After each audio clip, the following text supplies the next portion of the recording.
Hi there. Welcome, everybody. Welcome to the Hero Life podcast. My name is J. Scott MacMillan. I'm a life coach, and my company, Hero Life Coaching, helps people get unstuck from life, get their life moving forward when they just can't seem to get out of a rut. And they've usually been successful at certain points in their life, but things have happened, and now they just can't find that spark of life, that purpose, that passion that really drives them to a fulfilling life.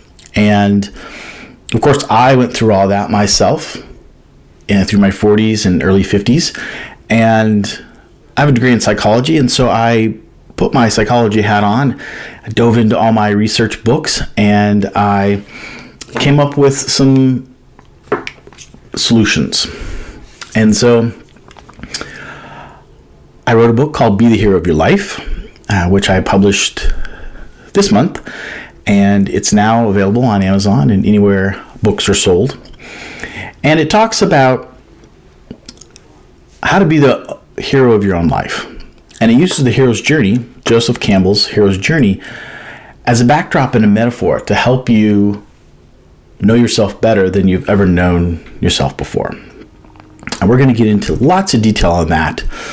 But today, I wanted to just kick off the podcast and, of course, talk about the hero's journey, because that really is where it all started for me and how it aligns itself perfectly with the developmental model of Carl Jung. And so as humans, as we mature, we're going to go through different developmental stages.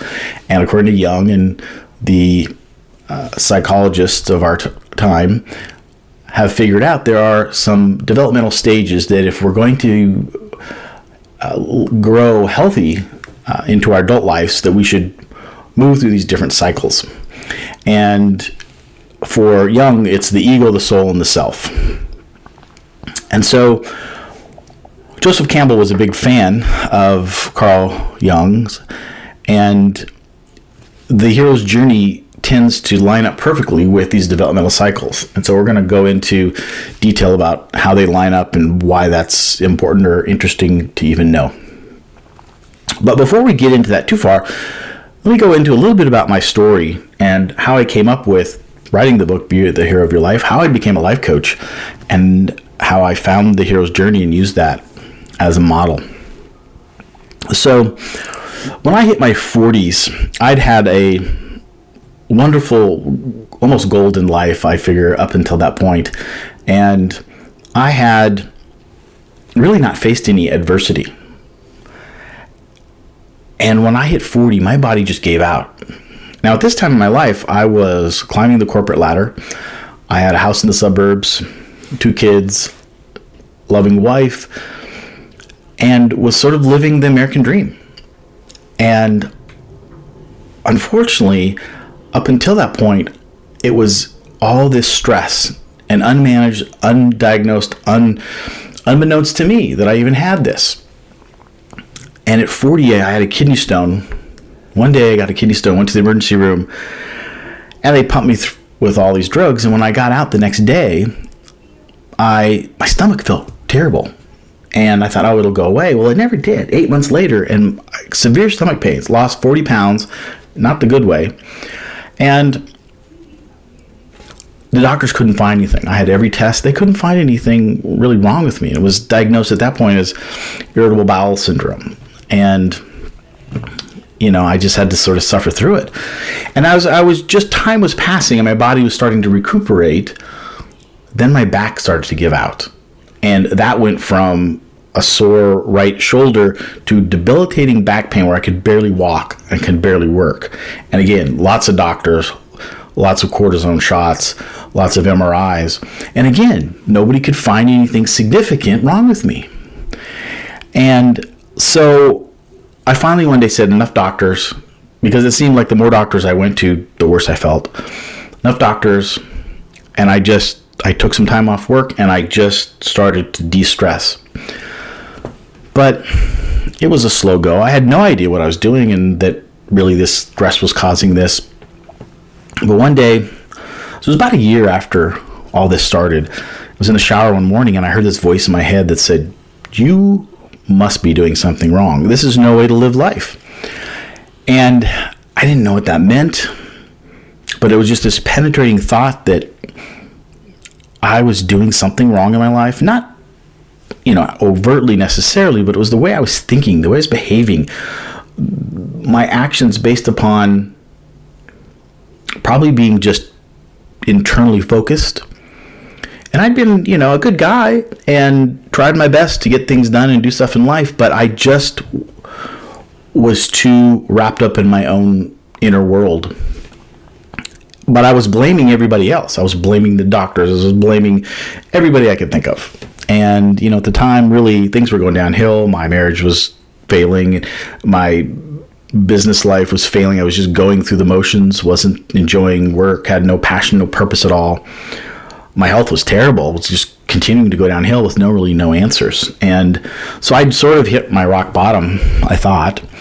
And I had no idea what I was going to do. But from that day in the shower, that morning, I realized that I had to do something. I had to change my thinking and do something different, because the way I was living life, the way I was thinking about life was causing these problems. I didn't know how, but I needed to figure it out. So that was the start of me trying to figure out how to live a much better life. And at this point, it had gotten really low. I mean, life had pretty much come to a standstill. So I just wanted to walk without pain was the first thing. And through the years, I studied Tai Chi and yoga and stress management and so on, and they work slightly. And over time, my body just sort of settled down, and the severity of the pain went away. But it was still, life was a struggle. And I mean, don't get me wrong, I still had it better than most people in life. I still had a good job and could pay the rent, but I did eventually get laid off from the job I was in for 16 years, and that sort of led to chaos and then a divorce, and then I started a new business as an entrepreneur, and I had a lot of crazy things go on in my life, and actually that worked out to be good because I had to change my life. And so I started going through life, dating a little bit on and off, and then I got cancer. And it was interesting because you'd think cancer would be really, really bad. And it was stage 1 cancer, but it was lymphoma, and it was cancer. And so it was scary. And I had to go through chemo and radiation and lost my hair. But for guys, that isn't quite as bad as for women, and it grows back. So I was fine. And I actually sailed through chemo pretty fast. But the trials and tribulations I went through with my back and stomach pain actually set me up to go into cancer treatment with a really good attitude and just know I had to stay positive. And once I realized that, we were going to have a treatment for this, I just stayed really positive. I was going to be cured, and I was. And actually, this year is my 5 years cancer-free, so I've been doing really good and proud of that. Anyways, so I realized at this point, sort of up and downs, right? Everybody's got the up and downs in life. I still hadn't really figured out what the key to life was, if you will. So I started journaling a lot. I was never really a big writer, but I like to journal. And I was a technical writer in some of my other jobs, so I wrote a lot. But I started to journal, and kind of this book started to formulate in the back of my head about self-help and going on sort of a self-help journey. And then I ran across Joseph Campbell in The Hero's Journey. And for those of you who don't know, The Hero's Journey is basically a format that all stories, all myths, all movies use to tell a really good story, and that is of a hero that we follow through the story. And Joseph Campbell, as a mythologist, studied all of the myths and stories across the world and realized that they all have the same theme, same story structure. And it's interesting because then Hollywood got a hold of that, and they said, yeah, if we follow this structure and this format, our movies are going to be really good. And they started to do that. And so all the movies we see on the screen follow the hero's journey format. And I looked at this, and there's 12 distinct stages that a hero follows in a good story. And I put my life into those 12 stages. And I said, okay, stage 1, this is what the hero does in stage 1. This is what they do in stage 2. And I went back and I wrote out what was I doing in my life in those stages. And it opened up a whole new world for me. I realized I understood myself better than I ever had before, because I realized I was just like the heroes that are in the movies. And not only that, I realized that heroes have the ups and downs just like we do. And in fact, before they become a hero, they don't want to be a hero. They don't know they're a hero. They're just living their ordinary life. And that's stage 1, actually, the ordinary world. And then something happens. There's a call to adventure, stage 2. And something happens to them, something catastrophic that catapults them into a new world, an unknown world, where they've got to face their fears, they've got to deal with their stuff and figure out how to live life again because things have changed. Or there's a calling, there's a knowing that there's something more for them out in life, out there in their life. And for me, it was a little bit of both, because I had that calling in the shower, but I didn't know what it meant, and I refused to call for a long time. I didn't know what it meant, and I was afraid to make changes. That's stage 3, refusal of the call. And I refused to call for a long time. And then through divorce and through, losing a job and getting cancer, I was forced into this unknown world where I had to deal with my fears. And so writing this thing down, and at the end I wrote a summary, and I said, okay, based upon me going through my 12 stages of my own hero's journey, which was about a 20-year span, here's my hero's journey summary. And I wrote this out, and I'm like, okay, this makes sense. Everything that I've gone through makes perfect sense based on the events and the situations that have happened, how I dealt with it, what beliefs that I created from some of these events. Usually they're negative, and we'll get to that a lot later. We'll get to that a bit later. And it gave me the courage and the knowing that I can do this. I can reach my goals, and I just had to hunker down and figure out a way to do it. And so the first half of the book, Be the Hero of Your Life, is all about the hero's journey and I walk you through how you can take your life into the 12 stages and understand your life better than you ever have before. The second half of the book is really about, now that you know that you're your own hero and that you have the ability to do whatever you want to do. And let me just say at this point, people say that a lot and you hear that a lot, but when you go through the hero's journey, it hits you right in your soul. You now know beyond a shadow of a doubt, because you've been there and you've looked back with a critical eye on what you went through and how you dealt with it. And sometimes you dealt with it great, sometimes you dealt with it badly and you learned lessons, or if you didn't learn then, when you look at it from perspective of now being later in your life, you do learn. That gives you the courage then to move forward. And so the second half of the book is all about tools and techniques to get you to the point, to reach your goals, to find your passion and your purpose, and to live a fulfilling and purpose-driven life. And so we'll talk about all those tools and techniques, and we'll talk to some other people that have gone through these same journeys and some experts in the fields about some of the tools and techniques as we go on in the podcast. But during that writing process, as the book was formulating, I realized this is what I want to do for my life. And at that point, I went and got certified, became an NLP certified life coach, and started working with clients and taking them through this whole hero's journey process and watching the ahas on people's face. And it was amazing to see people go through that same process that I went through and be able to say, okay, now I understand why I did that. Okay, so let's roll up my sleeves and let's focus on the future and let's get this done. So that is kind of in a whirlwind. My story, it's a little bit about Be the Hero of Your Life and what my coaching system is basically about. Let me talk a little bit about how it lines up with the ego, the soul, and the self. And I go into a lot of detail in the book. For those of you who like some of this philosophical discussion, you'll enjoy some of the detail of meshing and getting into the nitty-gritty of the developmental model from Jung and how it matches up with the hero's journey. I find that if you can look at things from different perspectives, it just gives you a better idea, a better handle on the concept. And so by looking at the hero's journey and putting your life in the hero's journey, but also looking at about where do the developmental professionals, how does that mesh up with what I've done in my life?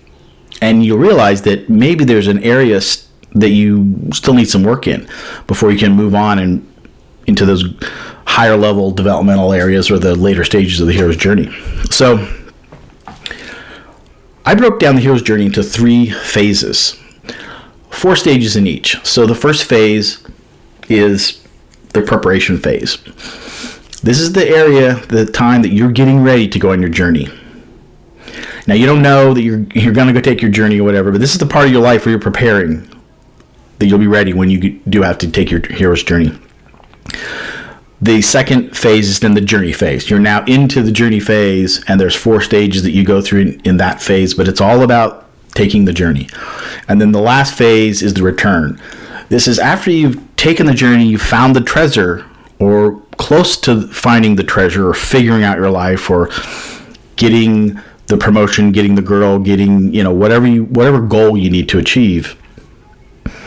You're returning back home, because the hero's journey is always a circle, because as you go through the journey, you return home to bring the treasure back to other people, either through story or whatever knowledge you've gained.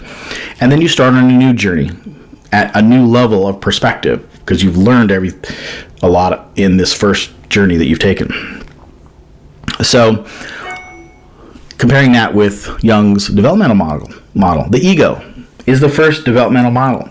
You need to develop your ego. So you start when you're a baby, you move through adolescence, and somewhere in that adolescent area, young adulthood, you should have formed a healthy ego. And so this is the preparation phase in the hero's journey. So combine those two together. If you are moving through the hero's journey and you're learning about your ordinary world, the call to action, the refusal of the call, and then finding some mentors, which is stage 4, and then stage 5 is actually crossing the threshold into the new world. So then you're going to the next phase, which is the journey phase, and that's the developmental phase of the soul. So Jung says that we should develop a healthy ego.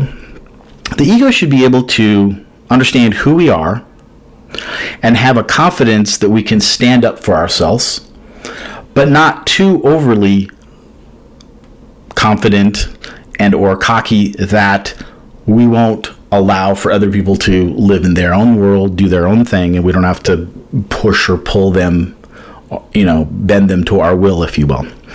And that's a very modest description of that ego phase. But if the ego has developed to the point where you have autonomy, you feel confident and sure about yourself, but you're also a good person, and you're willing to still learn, you're willing to treat everybody kindly, and they all have their own opinions and so on, you're now ready to let the soul take its journey.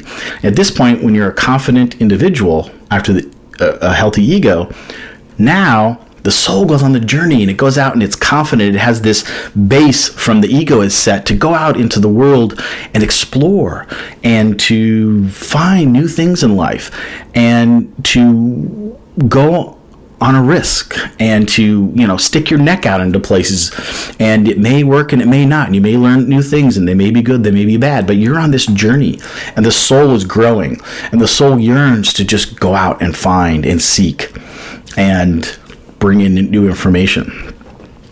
So that's the journey phase. And so then the last phase in the hero's journey is the return phase. And for Jung, this is the self, the area of the self. So now that the ego has been formed in a healthy way, the soul has gone out, explored, done its thing, it's now come back, and in the self stage, and this is usually older in your life, where you've gone out and done a few things, you really feel confident in your own skin now. You've tried a bunch of areas and you've realized, this is what I stand for, this is what I don't stand for, I'm willing to take risks for this, but not for this. And you really have this really good sense of yourself, and you're confident, but you're nice, and you can get along in society, and you don't care about a lot of the things that you used to care about when you were younger, and you're just in a good space. And this is when the self can really be a great mentor for others. Excuse me.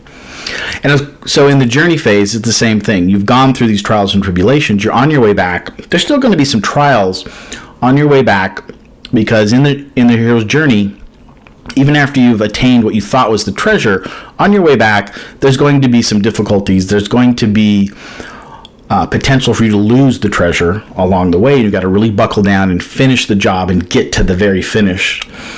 which is, stage 12. But at this stage, you've figured things out, you've gotten back, and you're now giving back to the community or sharing the knowledge that you have gained, and you now really become a mentor. And that's truly one of the main structures of the hero's journey, is that you need to become mentors. And when we go through our journeys, we mentor the next phase of people that haven't finished their journey and help them along, because that's all part of the hero's journey. And then we start on another journey, again, at another level. So that's the connection to the developmental models. I find it kind of interesting. I'd love to hear your comments on that, what you think about that, if you find that interesting or at all a good comparison, or if you have any other ideas of what good comparisons would be. So I'm going to leave it there for today's episode. I could just go on and on about this topic because it's fascinating to me and it has lots of depth to it. And we're going to talk a lot about the different stages. We're going to talk about the second part of the book too, about what are some of the tools, and I'll just briefly go talk about some of them. The first thing is you have to uncover your limiting beliefs. There's a whole bunch of tools and techniques to take what you found in the hero's journey, but now go deeper and say, where did I create some limiting beliefs that I've carried forth into my adult life that are sabotaging me and keeping me from my success? So we'll talk about that. The other thing is just adopting a new mindset. A lot of us have pretty closed mindsets, and one of the things that I try to get across to people is the fact that, and you've heard this before, but it's wherever you put your attention flows your energy. Whatever you think about will come into your life.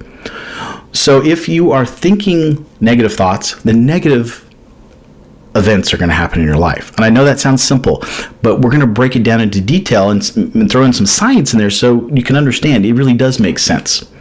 Because it really is this combination of emotions create these physical chemicals that is driving sometimes our behavior, and we have to kind of get a hold of that.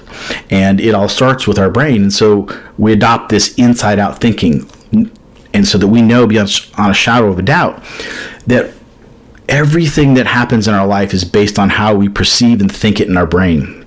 A lot of people think things are happening to them, that life is happening to them. Life happens, stuff happens, right? Out in the real world. It's our way of interpreting it. We can interpret it good, bad, or indifferent. And we really have that choice.